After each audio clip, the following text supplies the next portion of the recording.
You don't need 1,000,000 views. What you No. need is 1,000 views and 1% of that to convert, Yes. which Yeah. is 10 people. So that's all you need. And an example of that is a client of mine who's a commercial real estate broker, right?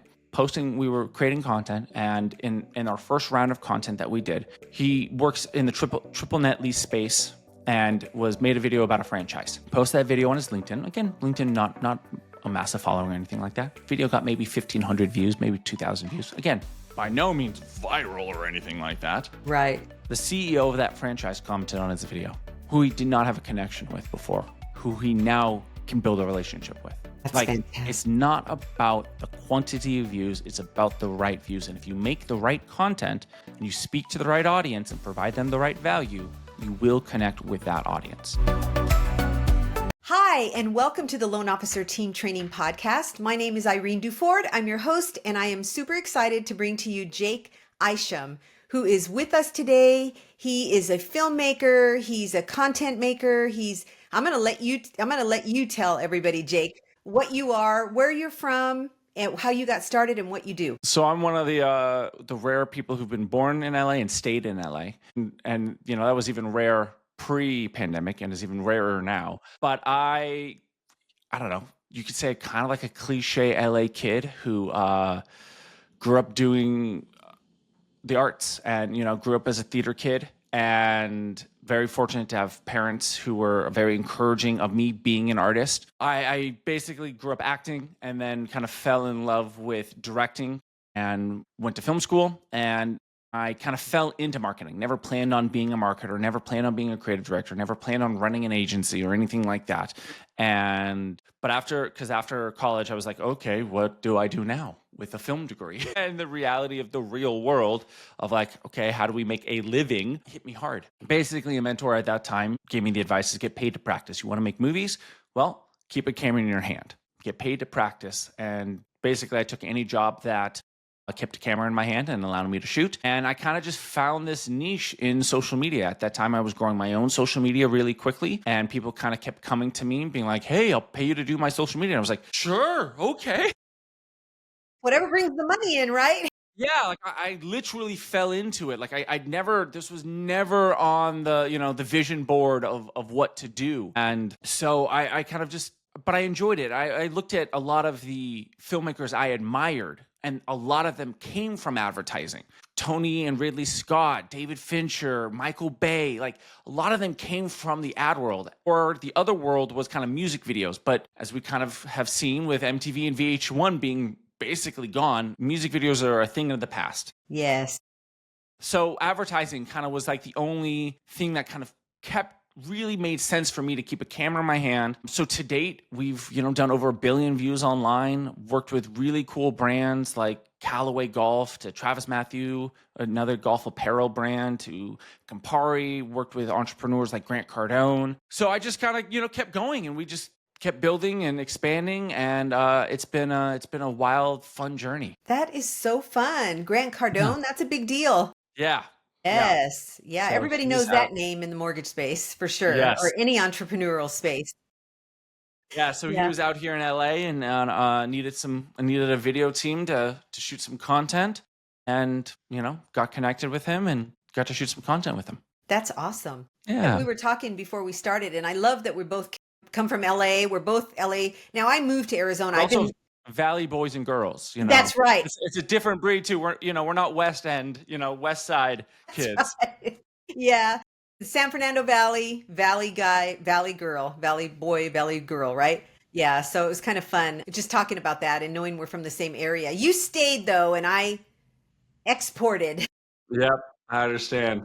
Yeah. So I've been in Arizona more than half my life now, but I still love LA. I love going back. I love the song. I love LA. I love the Dodgers, the Lakers, everybody. I'm still an LA girl at heart.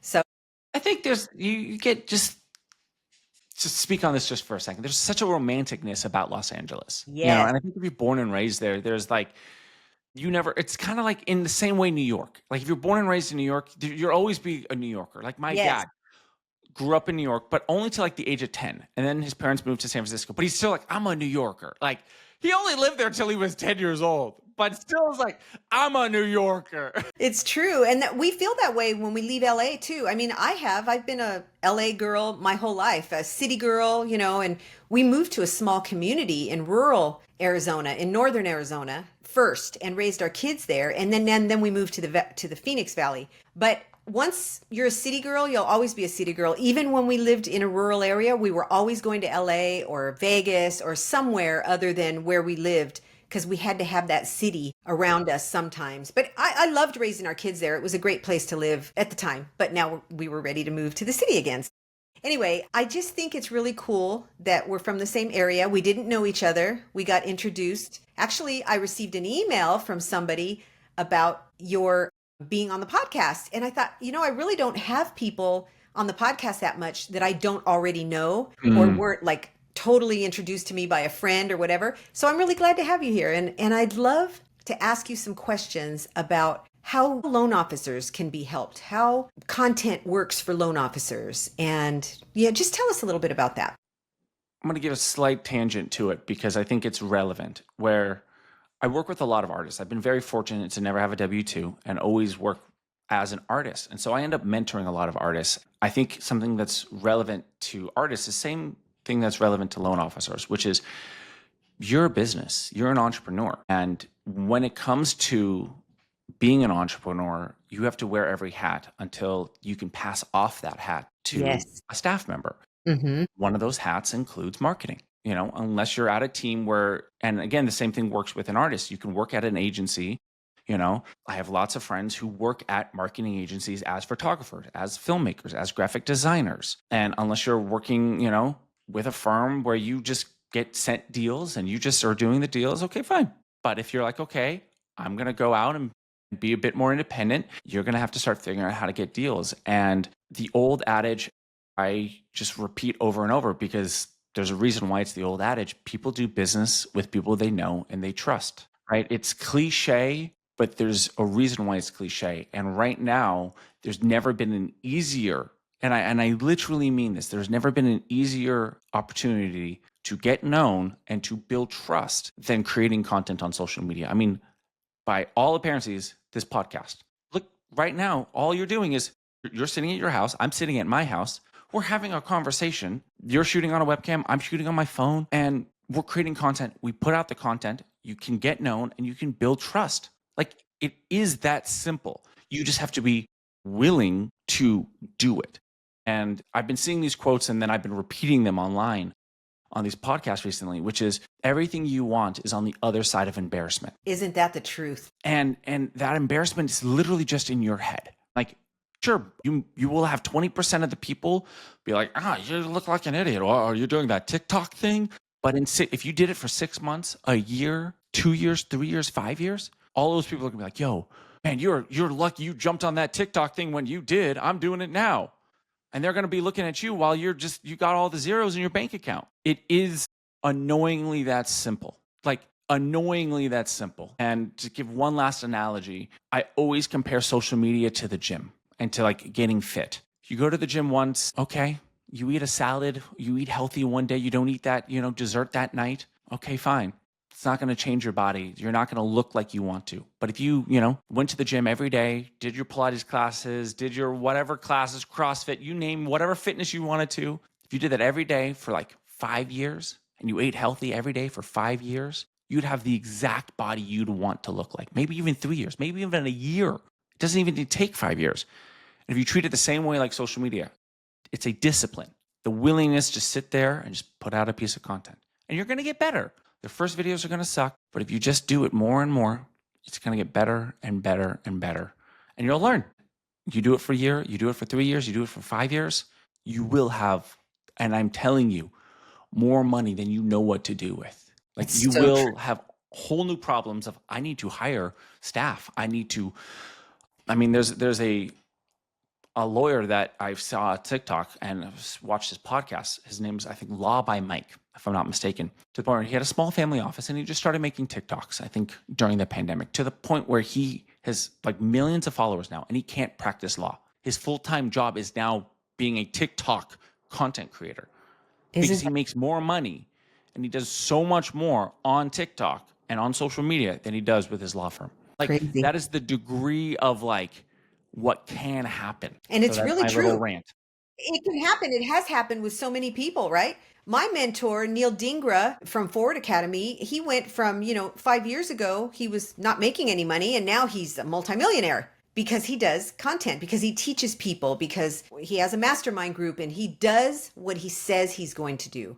That's the thing, is he lives what he teaches. And it sounds like that's what you do too, because you have a great following on social media as well. You live what you teach. And when you do that, you do build trust. You build integrity. People can see that you have integrity when you do that. Also, people, as they know and trust, but also, to be blunt, which is not in the cliche, it's people that kind of vibe with, people that you do work with that you like, and you're like, I want to grab a drink with this guy, whether the drink is coffee or beer or wine, but I kind of want to hang out with this guy. And Uh-huh. especially as loan officers and real estate agents, like, this is somebody that, okay, do I know them? Do I know that they know their stuff? Am I going to trust them? Am I going to like enjoy being in their space? Because you watch some people, and as we talked about with like Grant Cardone, you look at the big entrepreneurs, you have like Grant Cardone, Gary Vaynerchuk, Tony Robbins, right? Kind of these guys in the similar space, but they all have different vibes where you're like, ooh, I like Grant, I don't like Gary, or I like Gary, I really don't like Grant. Mm-hmm. Fine. Like, nobody's right or wrong. It's like, who do you kind of connect with on, you could say, like, on a spiritual level? Yes. Who do you like? Oh, I like this person. I like them more. I like what they're saying. I like how they say it. And that could be literally the simple reason of why you do business with someone. You're like, we kind of click. We kind of, are on the same mental wavelength. Yes. Great. And you could do that faster and easier just by putting out content, so that you don't know them, but they know you. So by the time they come up and call you, they're like, hey, let's do it.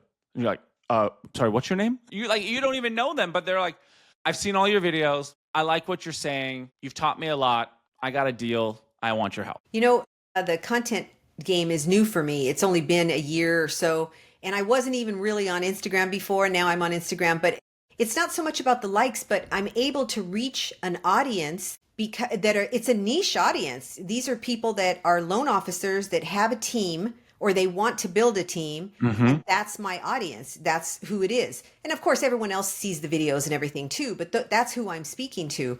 And it's set up that way on purpose. What's nice about it is the way the algorithm works and stuff is those reels go to those people when it's that topic. So talk on that a little bit. I mean, I can't say it better than you did. Literally, like, how you just preached it is what I preach. One of the things, so to give you could say my angle on it, is that not all views are created equal, right? If you were getting 1 million views, but from people in other countries, car or mechanics, yeah. I mean, that's always the example I use. 1 million views of people in India, it's not going to help your business. If you were getting car mechanics to look at your content, you don't help car mechanics. You help loan officers. There's a great example. I heard the story of a woman who has an Instagram account, does all her business through her Instagram. She's got like 700 followers. Her videos get like 1,500 views, and she's doing over $1 million a year. But she's in a super hyper niche, like insurance for, like, not just insurance, but like 4 layers deep of insurance for medical practitioners who do this type of surgery, who like so niche. But she just speaks on that. So those people follow her and go, and she goes, hey, if you need help with this, just hit me up in the DMs. They message her, and then they go, great, here's $30,000. Because that's all she speaks on, and that's only who she speaks to. yes. And the same way with what you're doing, which is so beautiful. It's like, just speak to your audience and just help them. And you help them by just giving them value. The value Yeah. can be in education. And where I see entrepreneurs kind of deviate a little bit is where they're like, oh, I need to get 1 million views. The way you get 1 million views is you be entertaining. But we're not selling entertainment. We're not Mr. Beast. We're not Tom Cruise. Those individuals are selling entertainment, which need to reach as many people as possible. If you were to get 10 new clients this week, could you even service 10 new clients as a loan officer? Like, could you handle that load? Could you onboard, could you take that many clients and service them right away? I don't know, depending on the size of your team, maybe. That's always the comparison I try to give people, especially in the B2B space. It's like, You don't need 1,000,000 views. What you No. need is 1,000 views and 1% of that to convert. Yes. Yeah. Just 10 people. So that's all you need. And an example of that is a client of mine who's a commercial real estate broker, right?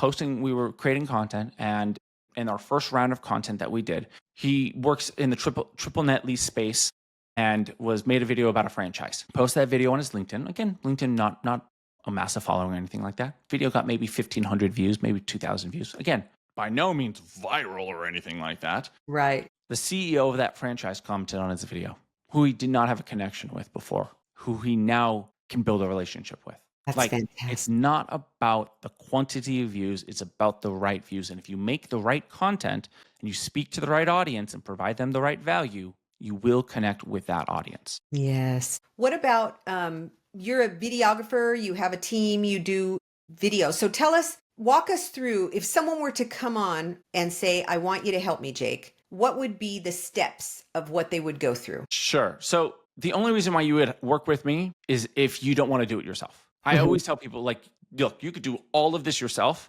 Like, that 100% you could do this yourself. You don't need me. Why you have someone like me specifically, and why am I different than like a 20-year-old who's just out of film school or something like that, is that when working with someone like me, you need a personal coach. You want someone to coach you on what to say, how to stand, where to look. And of course, yes, I have a camera and lights and audio gear and on all of that. But you could say there's kind of 3 levels to it in terms of working with an agency like myself, which is if you can do this on your phone and that's it. If you want to get a $100 little lavalier, which are just in my bag, you can get that. It's on Amazon, $100 for a little mic. Makes your video quality that much better. And because I say video quality, but audio is such a big part of it that people don't think about. Yes. That's why we have these mics, both Irene and I.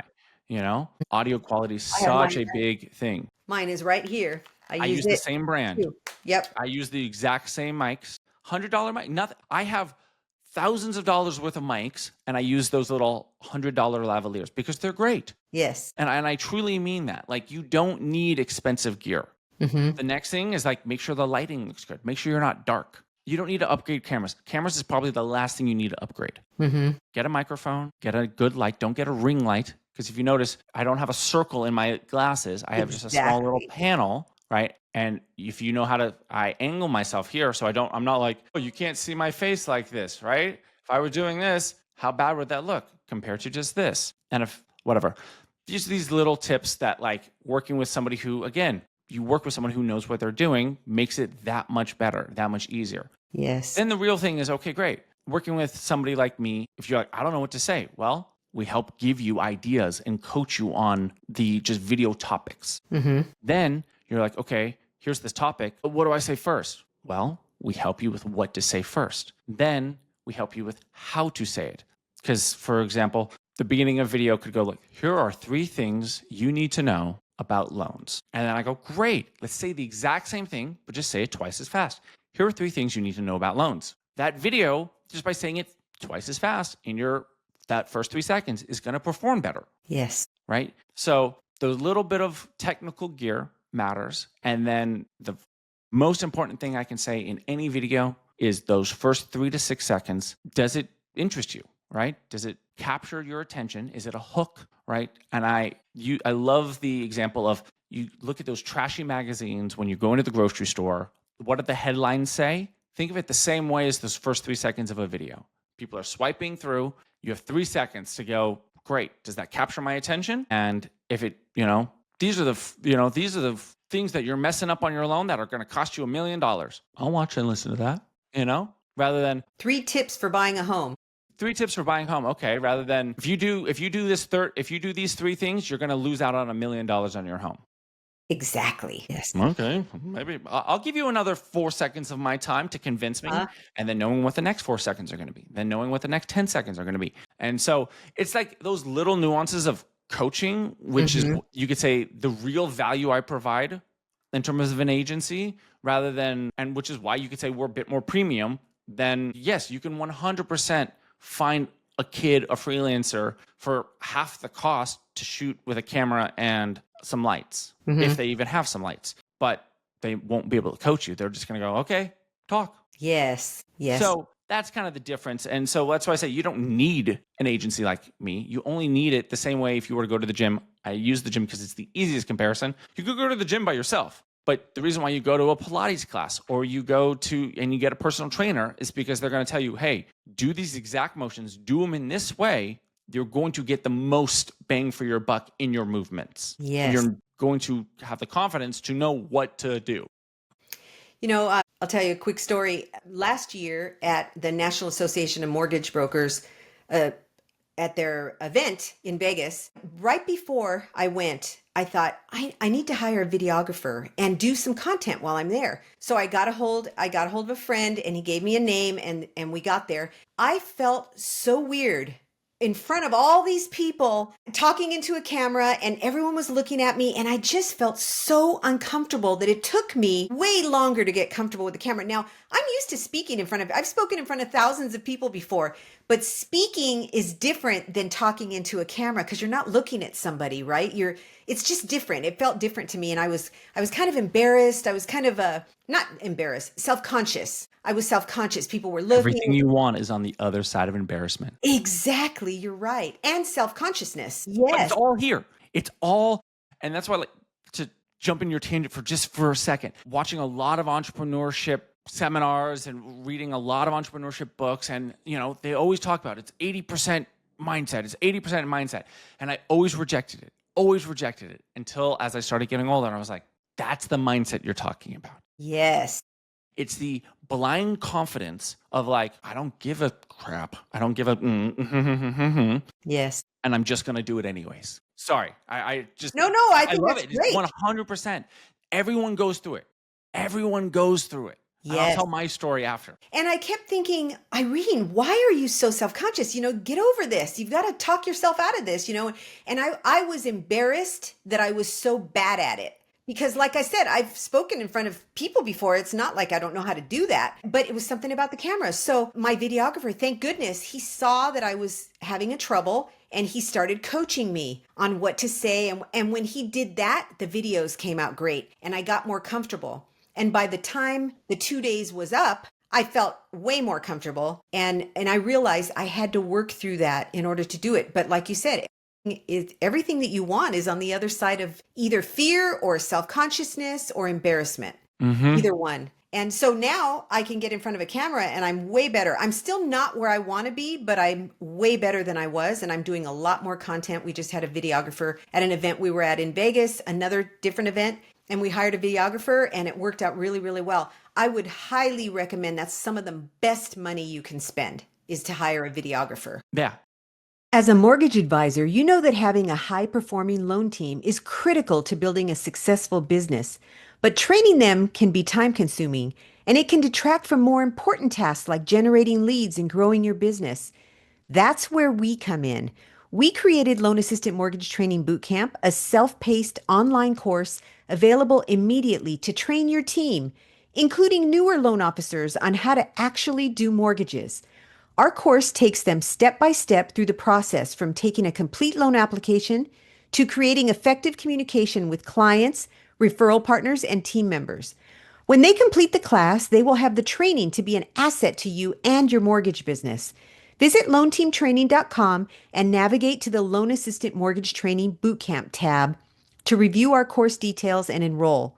With our training, you can confidently delegate and devote your time to growing your business even more. If you have any questions or want to find out if it's a good fit for your team members, you can go to talktothetrainers.com and set up a time to talk about it. And a videographer, especially if you're starting off, who is, you could say, more of a director. And that's where you could say my background from being a director, not just a video guy, right? I'm not like, You're not just I direct recording. actors. I make movies. Yeah. And that I coach and I direct my subject. Now, my subject just happens to be a real estate agent, an entrepreneur, a founder, or this, or that. Like, they're not, and even more, they need directing rather than an actor who's like, okay, I'm an actor. The best actors, you don't have to direct. There's a line from Clint Eastwood who's like, 90% of directing is casting the right actor. Yes. Because you just go, great, thank you very much. Next take, we're moving on. Like, but I can tell you this, I had the same thing. just on the same story. Like I grew up acting. I grew up acting from 5 to 17 years old, being in front of camera, being in stages in front of lots and thousands of people. And I started making, entrepreneur educational content after college. I'm like, okay, I'm going to do this. I'm going to start doing not just like artist social media content, but I'm going to, I'm starting to help people with their social. I should start doing my own social. And I remember very clearly the first video I made, I did 8 takes of the same video. I was in a parking lot walking around doing the Grant Cardone, Gary Vee, like, what's up, guys? Okay, so the thing you need to know about social media is blah, blah, blah. I did 8 takes of it. And I was like, oh my God, this is awful. This is horrendous. And I grew up doing this professionally. And I was still awkward and awful at it. And it's taken me years to just go, okay, you have to you could do it one of 2 ways. It's like, just ignore the camera, where I'm looking at you. I'm not looking at the camera here, looking at you, and I'm just having a conversation. Or when you look at the camera, look at the person you're talking to on the other side of the camera. Like Yes. you're not looking at a camera, but you're actually just talking to a human being. Now there's just this kind of, magic of them looking at a screen on their phone or on a computer, but you're talking to a human being. And so that's one of the things I would say of you guys and this general, it's like, no, you're talking to a single human being. Single person, yes. On the other side of this, it's like, look, this is something I want to just tell you. And you just don't see them, but you're still talking to a human being on the other side of the camera. Yeah. You can even imagine somebody in your mind of who you're talking to. And you're helping people. That's the thing. In your content, the reason you're doing it is to help people know that there are solutions for them. Even you're not even selling yourself. You're just telling them what is helpful to them. And if anything, do not sell yourself. Exactly. That is like the cardinal rule. And I love, a mentor of mine gave me the best advice on it, which just doubled down. It was exactly like already kind of like you could say naturally doing it, but the way he phrased it was just so beautiful, which was your organic content, you just provide free value. Yes. Don't put a call to action. You do not say, hey, book a call, go to the link in my bio. None of that. Never That's do old. that. Ever. Yes. If they want to, they're naturally, as humans, we know what to do on social media. We're going to go to your profile page. We're going to go click the link in the bio. We're going to go to your website if we want to. Yes. However, here's the caveat, which was, he's like, if you run ads, that's when you can sell. Yes. Because people know it's a paid ad. So great. Put $20 a day, put a couple $100 a month into paid ads in your local demographic.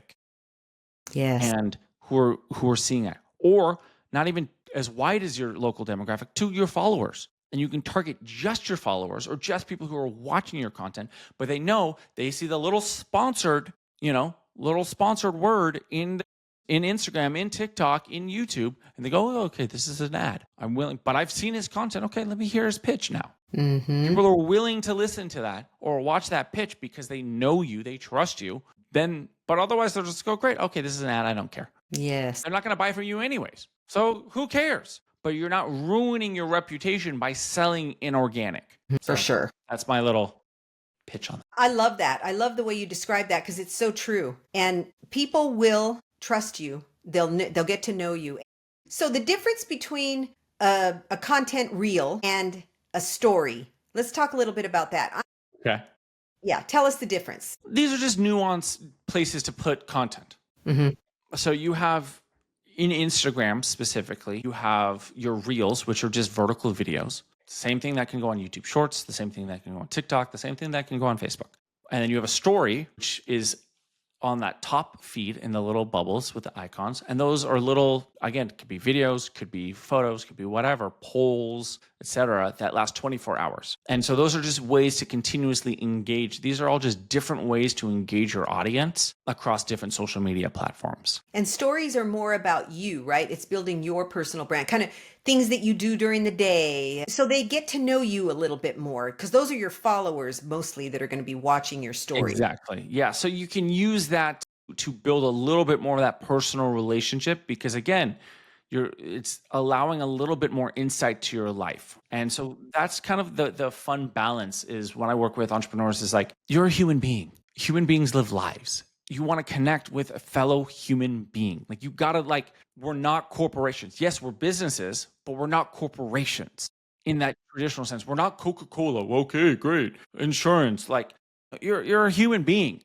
People are hiring you because you're a human being. Yes. And so when I like one of the things, the main kind of, you could say the big service that I offer is a digital show, right? Which is essentially kind of an elevated podcast, an elevated talk show where we marry the hobby, whatever your hobby is, with your business and networking.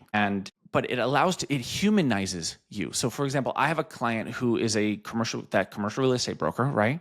Who loves to golf. Big golfer. Like is obsessed, like will travel around the country and the world to go play golf. And so we created a show called Fairways and Founders where he plays golf, networks with prospects, referral partners, and industry leaders, and creates content. All three things which he's going to do and he loves to do anyways. But it humanizes him. He's like, oh, he's a commercial real estate broker and he loves to golf. Well, it's my type of dude.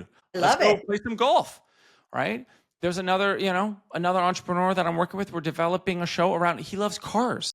You can have your personality shine through.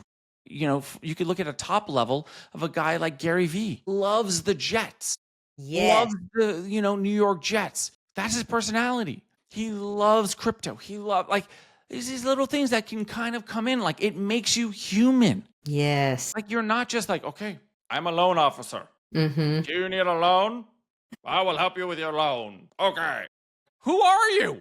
Mm-hmm. I don't know anything about you. Like you can be a human. You could show like, okay, great. I got a big fluffy dog that comes in and out of when I'm on podcasts and when I'm doing videos or I make content with my dog. Because I'm a dog dad. I love my dogs. I grew up with dogs. Another client who's a painter, speaking of dogs, right? We put her dogs in the video all the time because she's got like 6 dogs. And people are attracted to people that are like them. Exactly. And Yes. that's where it goes back to like the vibes, right? And it sounds so fugazi, but like, you're like, oh, I really like this woman. She's got 3 cats and she's artistic and she likes to cook, but maybe you're cooking a meal when you're talking about loans. Oh, Yes. cool, cute. Like what a fun little shtick. We're talking business while we're making dinner. Uh-huh. Okay. It humanizes you. And it also is like, and even if you don't know the person's name, but you go, she's the woman who's always, when she's cooking, she's talking about loans. Mm-hmm. But the lone woman who's cooking. Yeah, I love her. And She's great. it creates variety in the video too. Yeah, and it sets Yeah. you different rather than you're sitting at your table going, all right, let's talk about loans today. Mm-hmm. Okay, let's talk. You're talking about loans always on the golf course. Yes. Or while, always eating a cheeseburger. I don't know, something silly. Or like you got the kids in the car and you're teaching the kids about loans. Uh-huh. And you're the dad who educates the kids about loans. I love it. I love those These ideas. are little nuances, but that makes you different from every other loan officer, and it gives you your brand. Yes. And there's no right or wrong. You cannot be right or wrong. The only wrong you can do is not doing it. That's it. The right is just doing it, and you'll find it if you do 30 videos, 100 videos in a certain way, and you're like, this feels not me. The worst thing you could do is just do something that's not you. Yes. Be you. Be you. Like that's why I have the background that I have. That's why I make it feel like me. I love film. I have posters of movies I love in the background. Yeah. Well, I love it. I think you've given us some great food for thought today, things to think about, some great value. I really appreciate you being here with us today. And you've really Thank you for having me. Yeah, absolutely. It's been great to get to know you, and you offer a great service. So we will make sure to put all your information. But first tell us, where are you on Instagram? What's your handle? Jake Creative Marketing. Jake Creative Marketing. And LinkedIn. You will also most likely find my 17 other social media platform pages because, as I said, I'm a filmmaker, I'm a photographer. So if you see like my other Instagrams that are like, this looks like Jake Isham, it looks like the same guy, but he's doing video, he's doing photos, and it is me. So you can DM me or on any platform or whatever. I will respond. I might direct you to the right page, but And I just always for give those a fun, little asterisk. I always like to ask, well, for you especially, what was one of your, not famous, one of your favorite times where you did a film? That intrigued me, is the storytelling of the film. That was one of the reasons, that was the things that intrigued me. And I didn't even ask you about that yet, was about the storytelling. How do you translate the storytelling into quick reels? So we're human. We understand, again, it's all just basic humanity, right? Storytelling has been the cohesive thing throughout history. Cavemen, drawing, storytelling. You see this angry monster? Go away. Use spear, right? It's storytelling through pictures.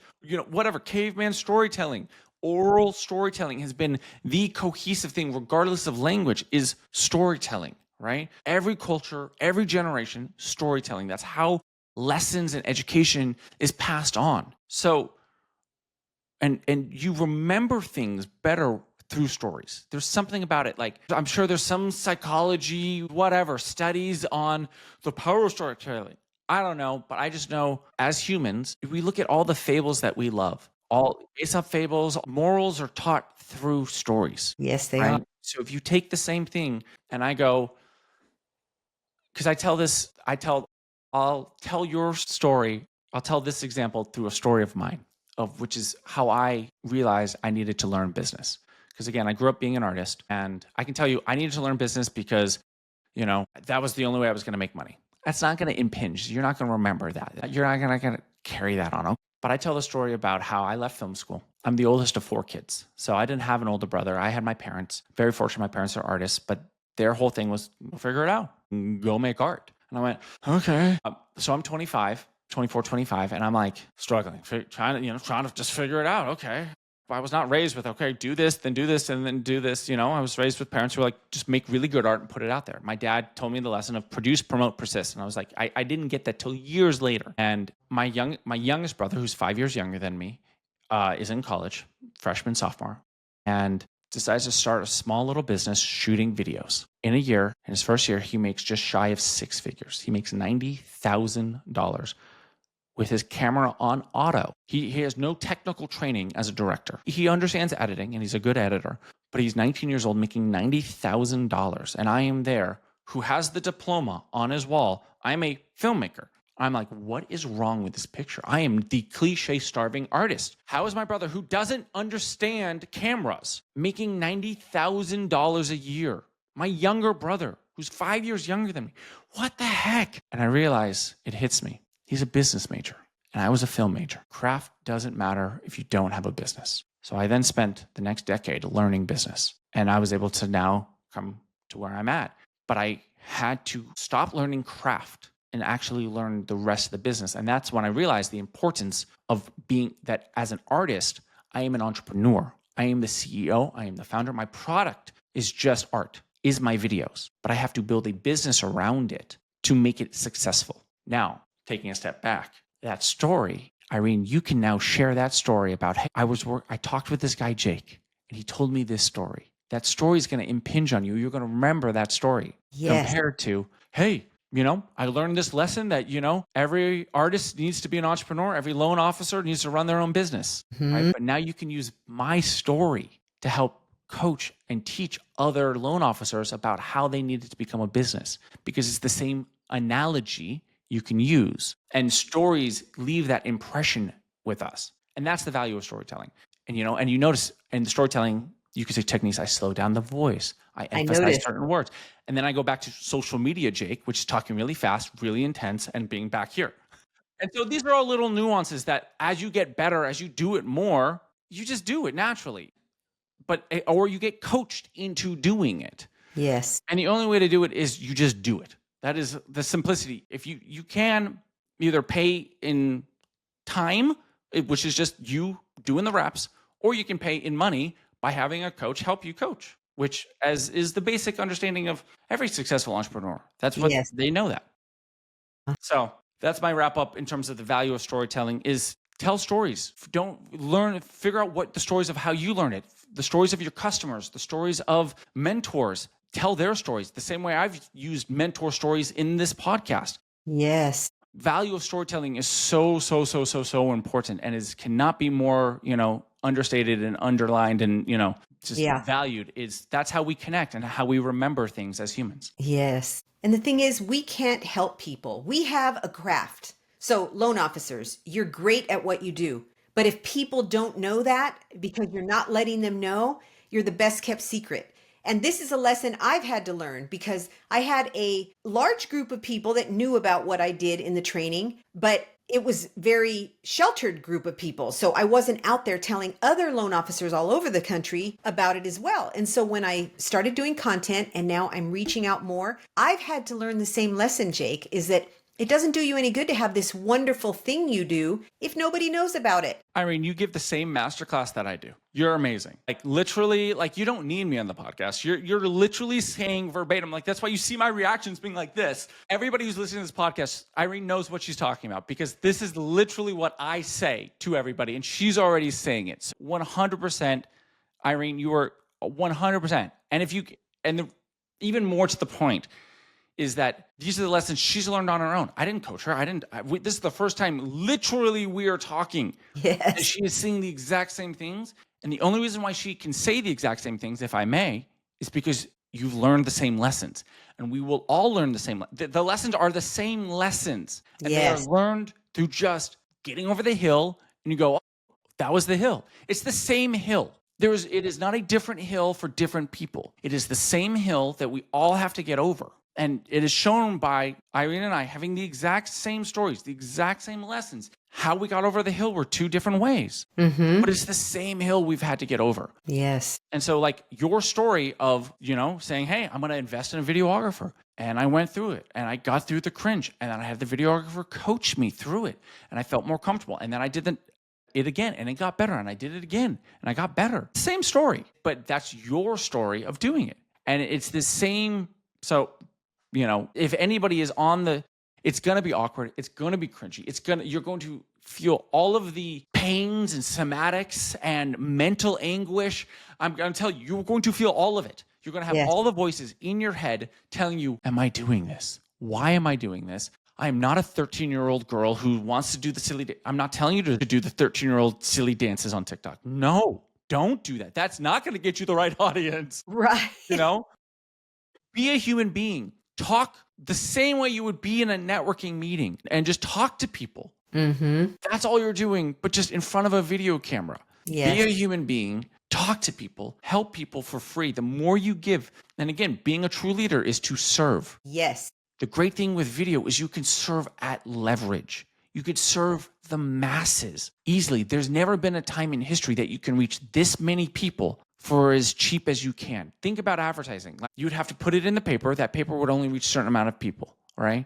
To then billboards, to then television, to then newspapers, to then online advertising. You got to reach more and more people, and it still would cost lots of money. Think about if you run ads or if you do any other type of pay-per-click, any type of other advertising, how much that costs. You see that bill and you're like, did I make that money back? Yeah. Oh, no. The thing with content is, yes, the direct ROI month one is not there. It's a compounding interest. And us, as loan officers, should hopefully understand compounding interest. Yes. Content is the physical version of compounding interest in the bank. Month one is not going to be big. Month two, you go to month 12, you go to month 36, you go to month 100. Ooh, baby, you take it. It is a retirement fund. Creating content is a retirement. I'm going to start using this from now on. I've never put it in these terms but talking to a loan officer, I start thinking in money terms,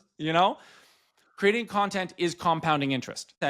It is the best retirement fund, but it's going to be a retirement fund in the sense of it's going to take a few years to compound. Yes. If you do it correctly and if you compound every month, it's going to build up and it's going to be a retirement fund where you will literally never have to work for customers ever again in your life. We're going to end it right there because I can't think of a better way to end it than that. Mic drop. Exactly. Irene, you're amazing. I mean, I'm having realizations being on this podcast. I'm so glad. That was amazing. Thank you. Well, I've coached loan officers for a long time and I'm used to being a coach and you're used to being a coach. So we're helping each other today. Amazing. And isn't it funny how the light bulbs just go off when you're in the right room with the right people? And that's how I feel today. So thank you. Thank you for taking your time to be here. Thank you for sharing all the gold that you shared with us today. It's been really great. And I just want you to know, I really appreciate you taking your time to be here.